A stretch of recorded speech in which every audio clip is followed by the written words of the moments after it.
कह रहे हैं कि अगर ये गेट नहीं खुला तो मैं इसके ऊपर से इसको बगल में दबाऊंगा और इसको ऐसे बगल में दबाऊंगा और उसको जंप मार के वहां से निकल जाऊंगा। मतलब ऐसी ऊटपटांग बातें लिखी हुई हैं जो कि किसी भी साधारण व्यक्ति को जच नहीं सकती। और जानने की जो व्यवस्था है उस पर परिश्रम करना पड़ता है, और बुद्ध की जो व्यवस्था है वो जानने की है, वो चमत्कारों की व्यवस्था नहीं है। अगर बुद्ध की व्यवस्था पे चलना है, बुद्ध के मार्ग पर चलना है, तो आपको जानना होगा, मानना कुछ नहीं है। बुद्ध ने भी कुछ कहा है तो उसको जाने बगैर नहीं मान सकते आप। कुछ लोग ये स्थापित करने का प्रयास करते हैं, इतिहास से बताते हैं कि जब महाकाणिक तथागत बुद्ध सिद्धार्थ के रूप में जन्म हुए तो जन्म लेते वो 7 कदम चले थे। पाली तो का सर इस पर इस्तेमाल क्या किया ताकि जो सिद्धांत उन्होंने खोजे हैं वो सिद्धांतों को आम व्यक्ति को बताया जा सके। क्योंकि यदि उस वो व्यक्ति जो है, जो आम है, कुछ जानता नहीं है, दुख में पड़ा हुआ है, उसके अगर दुख से मुक्त करना है तो वो सिद्धांत बताने पड़ेंगे, और वो सिद्धांत उसको समझ में भी आने चाहिए। अगर हमने बताए कोई सिद्धांत किसी और भाषा में बताया, बहुत जोर लगाया, बहुत प्रयास किया, लेकिन वो सिद्धांत उस व्यक्ति को समझ में नहीं आया, तो वो सिद्धांत किसी काम का नहीं है।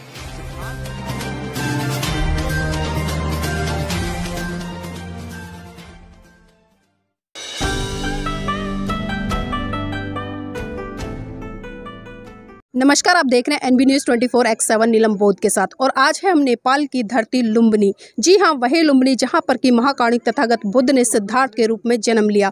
आज मेरे साथ एडवोकेट जय भीम प्रकाश जी हैं, उन्हीं से जानना चाहूँगी कि भारत की धरती से आज वो नेपाल की धरती पर आए हैं। सर, आज आप यहाँ पर आए हैं तो जानना चाहूँगी जो पीछे मेरे अशोक स्तंभ है, इसका क्या महत्व है? देखिए नीलम जी, भगवान बुद्ध ने जब ज्ञान प्राप्त कर लिया तो उनके प्रथम उद्गार थे कि अनेक जाति संसारं संधा विसंग अनिविसंग गह कारक गवे संतो दुखा जाति पुनः पुनंग गह कारक दिठोसी पुनः गेहंग न कहासी सब्बा ते फासुका भग्गा गह कूटम विसंखितंग विसंखार गतंग चित्तंग तड़हानंग खय मज्जगा। ये प्रथम उद्गार थे भगवान बुद्ध के जब उन्होंने जो है ज्ञान प्राप्त कर लिया। इसका अर्थ ये है कि मैं अनेकों जन्म तक जो है इस संसार में भटकता रहा, खोजता रहा, और बार बार जो है दुख में आके पड़ता रहा, दुख भुगतता रहा। और अब मैंने जो है उस तरह का अंत कर लिया है, उस तृष्णा का अंत कर लिया है, और अब मैं उससे मुक्त हो गया हूँ। और हे घय कारक, मैंने तुझे देख लिया है, यानी तृष्णा को देख लिया है, अब तू जो है दोबारा घर नहीं बना सकेगी। तो कहने का अभिप्राय ये है कि ये वो स्थान है जहाँ पर तथागत बुद्ध ने सिद्धार्थ के रूप में जन्म लिया, और फिर से एक बार इतने जन्मों तक दुखों को भुगतने के बाद अपने अंतिम जन्म में प्रवेश किया, और इस जन्म में प्रवेश करके उस ज्ञान को हासिल किया जहाँ से उन्होंने उस दुख का जो कारण है, असली कारण जो है तणहा तृष्णा, उसको जाना, और उसका अंत करके अपने जीवन को इस दुख के चक्र से, जन्म मरण के चक्र से, जो बार बार उसमें आकर पड़ने का कारण बन रहा था, तृष्णा कारण जो है, उससे हमेशा हमेशा के लिए मुक्त कर लिया। तो नीलम जी, अभी हम लोग जो है इसके भीतर गए, जो स्ट्रक्चर आप देख रहे हैं यहाँ पर जो है, यहाँ पर ये जो स्ट्रक्चर आप देख रहे हैं, ये जो पिलर है, ये सम्राट अशोक ने बनवाया था। और सम्राट अशोक ने जब कलिंग युद्ध के बाद बुद्ध के धम्म को ग्रहण किया, जानने के बाद, तो जहाँ जहाँ तथागत बुद्ध का संबंध किसी भी चीज़ से था, तो उसको संकेत के लिए वहाँ उसने कुछ ना कुछ निर्माण कार्य किया। तो इसी तरह से अभी हम अंदर गए थे, तो अंदर बहुत बड़ा स्ट्रक्चर है जो कि ईंटों के द्वारा बनाया गया है। बड़ी बड़ी ईंटों की दीवारें हैं जो कि गारे में उसकी चिनाई हुई है। अब वो बहुत ही क्षत विक्षत अवस्था में है, और वो जो स्ट्रक्चर है वो उस पर लिखा भी है नेपाल सरकार की तरफ से, वहाँ पे जो है कि 3 BC टू 7 सेंचुरी, इस तरह लिखा हुआ है। यानी कि जो 3 BC है उसका मतलब है कि तीसरी शताब्दी ईसा पूर्व, जो कि अशोक का काल है। ठीक है, तो उसने जो है यहाँ पर जो है ये निर्माण कार्य कराया, और जब उसने ये चिन्हित कर लिया कि यहाँ पर जो है तथागत बुद्ध का सिद्धार्थ के रूप में जन्म हुआ था, तो उसने यहाँ पर जो है इस एक ऐसा ही मंदिर बनाया होगा जैसा कि बुद्धगया में मंदिर है। हालांकि जो बुद्धगया का मंदिर है वो चट्टान को काट के या पत्थरों का बनाया हुआ है, तो वहाँ पर जो है उस पर ज़्यादा प्रभाव दिखाई नहीं दिया। वो वैसे वैसा स्ट्रक्चर जब निकाला वहाँ से खुदाई में जो है, तो वैसे वैसे निकल गया। लेकिन यहाँ पर जो है वो चट्टानों से या पत्थरों से नहीं बना था, वो ईंटों से बना था, और गारे की उसमें चिनाई थी। तो वो उस अवस्था में, लेकिन फिर भी स्ट्रक्चर निकला है यहाँ से जो है, और वो स्ट्रक्चर निकला है। और ये जो स्तंभ है, अशोक स्तंभ, ये भी यहाँ पे जो है मिला है, तो जो कि ऐतिहासिक प्रमाण है। और जो पुरातत्व सर्वेक्षण होता है, जो भी नेपाल की सरकार है और यूनेस्को है, उसने इस स्थान को जो है ऐतिहासिक महत्व का घोषित किया है। और आप देख रहे हैं कि यहाँ पर जो है ये जो स्ट्रक्चर बनाया हुआ है, ये उस स्थान को सुरक्षित करने के लिए बनाया है। अंदर जो है कोई भी निर्माण कार्य नहीं है। ये जो चारदीवारी है, सिर्फ़ ये चारदीवारी जो पक्की है, इसके अलावा जो अंदर जितना भी निर्माण कार्य हुआ है, वो टेम्पररी है। जी। यानी कि लकड़ी का बनाया है और उसको जो भी स्ट्रक्चर है उसको सपोर्ट देने के लिए जो पाइप हैं स्टील के वो लगाए हैं, और सारा जो चलने का जो देखने का है वो सारा टेम्पररी है, और बहुत तरीके से उसको जो है बचाने का प्रयास किया है, जी। संरक्षित किया गया है। हाँ सर, ये भी जानना चाहूँगी, जिस तरह से हम अशोक पिलर देखते हैं, हम कहीं भी देख लें जहाँ पर मतलब महाकाणिक तथागत बुद्ध गए हैं, वहाँ पर उसको स्थापित करने के लिए सम्राट अशोक ने इस तरह के पिलर बनाए और उन पे जो पाली भाषा में लिखा गया उस समय का जो भी संदेश है, आज हम देखते हैं कि जिस तरह से हम देख रहे हैं, क्योंकि एक संस्कृति की लड़ाई मची हुई है, तो लोग कुछ कहते हैं कि जो संस्कृत है वो प्राचीन भाषा है, लेकिन कुछ लोग ये भी कहते हैं कि जो पाली है वो प्राचीन भाषा है। तो ये सर जो भ्रामक स्थिति है, इसके पीछे कारण क्या है और वास्तविकता में सच्चाई क्या है? देखिए नीलम जी, मैंने दिल्ली यूनिवर्सिटी से बुद्धिज़्म में एमए किया है। तो जो मैंने पढ़ा है उसके हिसाब से सबसे पहले जो है छांदस भाषा थी, जी। और छांदस में से 2 भाषाएँ निकली, एक पाली और एक संस्कृत। जो पाली भाषा है वो प्राकृतिक भाषा है, आम बोलचाल की भाषा है, और जो संस्कृत भाषा है वो साहित्यिक भाषा है। यानी कि आज हम देखते हैं कि जो साहित्यिक भाषा है, जैसे हिंदी है, जो हिंदी साहित्य है, अगर उसकी भाषा देखेंगे आप जो है तो वो आम बोलचाल की भाषा नहीं है।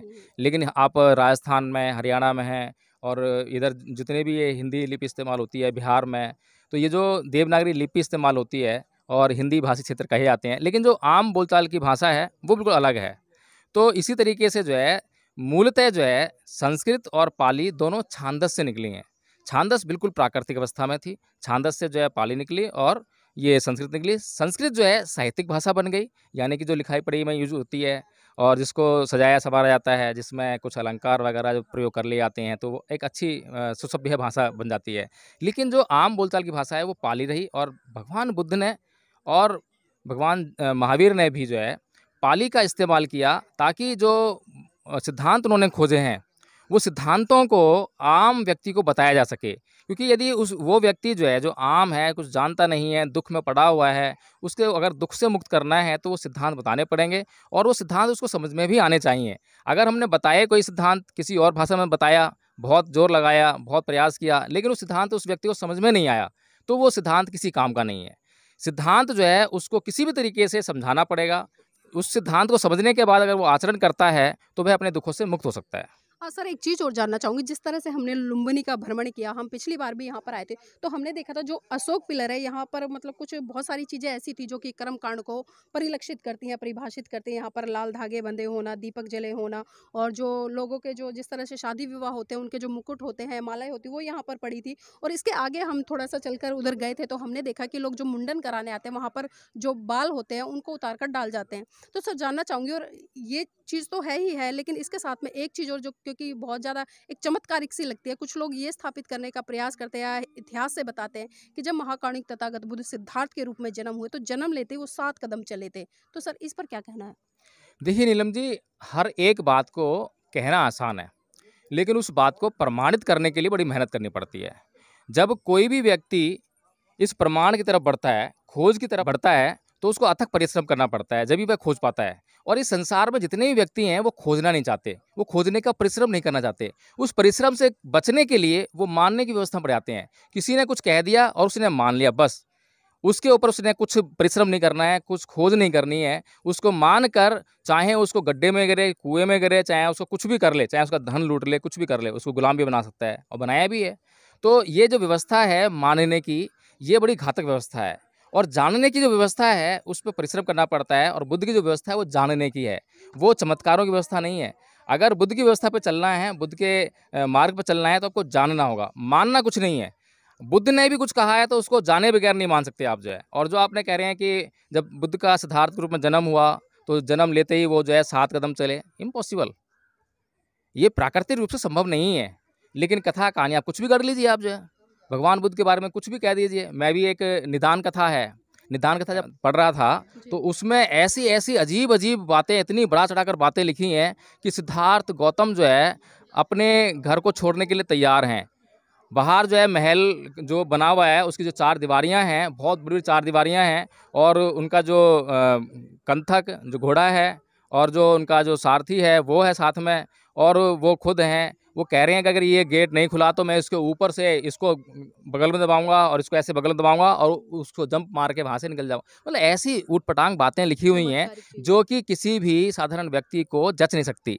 चलिए हम मान लेते हैं कि ऐसा है, लेकिन हम उसको मानने के बाद उसकी जांच करना बहुत ज़रूरी है, उसको प्रमाणित करना बहुत ज़रूरी है। अगर बिना जांच के, बिना प्रमाणित किए उसको अगर मान लिया हमने, तो हमारे लिए वह बात बहुत घातक सिद्ध होगी। और आज जो है संसार भर में मानने की प्रक्रिया में फंसकर लोगों को बेवकूफ़ बनाया जा रहा है, अंधविश्वास और पाखंड से जकड़ते जा रहे हैं लोग जो है। तो यही सब दिखाई देता है कि कहीं पर जो है सिंदूर लगा दिया, कहीं पर कुछ लगा दिया, उनको बोल दिया कि इसमें चमत्कार है, इसको मानिए, इसको पूजा कीजिए, इससे आपको धन मिलेगा, इससे आपको कष्टों से मुक्ति मिलेगी।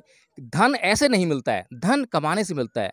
कष्टों से मुक्ति ऐसे नहीं मिलती है। कष्टों से मुक्ति पाने के लिए आपको शील का आचरण करना पड़ता है, अपने व्यवहार को शुद्ध करना पड़ता है, जब आपको जो है कष्टों से मुक्ति मिलती है। बहुत बहुत धन्यवाद सर आज की इस चर्चा में जुड़ने के लिए, और बिल्कुल स्पष्ट कर दिया जिस तरह से महाकारुणिक तथागत बुद्ध ने भी कहा है कि आप किसी भी बात को इसलिए मत मानो कि बड़े बड़े लोग कह रहे हैं, किसी बात को इसलिए मत मानो कि वो बहुत बड़े धर्म ग्रंथों में लिखे है, किसी भी बात को इसलिए मत मानो कि उसे बहुत बड़ा समूह कह रहा है, बल्कि आप उस बात को तब मानो जब आप उसको अपनी बुद्धि की कसौटी पर खरा उतार लो और उसमें जांच पड़ताल करके पूरा निर्णय पर पहुंच जाओ कि ये बात सही है, इससे हमारा कल्याण होगा, परिवार का कल्याण होगा और समाज के कल्याण के साथ साथ में हमारा देश का भी कल्याण होगा। तभी आप उस बात को मानो, अन्यथा उस बात को वहीं का वहीं छोड़ दो।